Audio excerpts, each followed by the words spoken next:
Болды, құбыжық, малғын, косойдың денесінен шық тез. Сен сонда бір ауыз сөзіңе мен құбыжық шығып кетеді деп ойладың ба? Менің саған бір жақсы жаңалығым бар. Косой тірі, бірақ та мен оны полностью байлап ұстап отырмын. Сен ешқандай да көмектесе алмайсың. Косойдың жаны ұйықтап жатса, сен оны оята алмайсың. Білесің бе, Косой?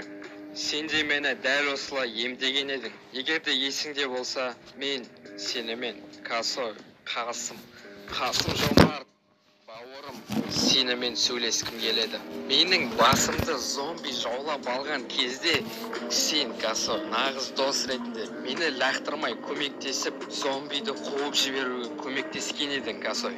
Косой, мен сенің алдыңда тізерлеп те отыра аламын. Өтініш, егер де мені естіп отырсаң, мені жақсылап тыңдап ал. Біз екеуміздің арамызға ешқандай да күш түсе алмайды. Оның өзіне сен өзің дәлел болғансың. Сен өзің мені зомбидан емдеп, басымды жаулап алған тұманнан сен мені өзің алып шыққан едің. Қайталаймын. Косой, мен сенің алдыңда тізерлеп те отыра аламын. Өлтірсең өлтіре бер, бірақ та есіңде болсын. Мен сенің мәңгіге досың болып қаламын. Біз екеуміздің арамызға ешқандай да күш түсе алмайды. Оның өзіне сен өзің дәлел болғансың. Сен өзің мені зомбидан емдеп, басымды жаулап алған тұманнан сен мені өзің алып шыққан едің. Қайталаймын. Косой, мен сенің алдыңда тізерлеп те отыра аламын. Өлтірсең өлтіре бер, бірақ та есіңде болсын. Мен сенің мәңгіге досың болып қаламын.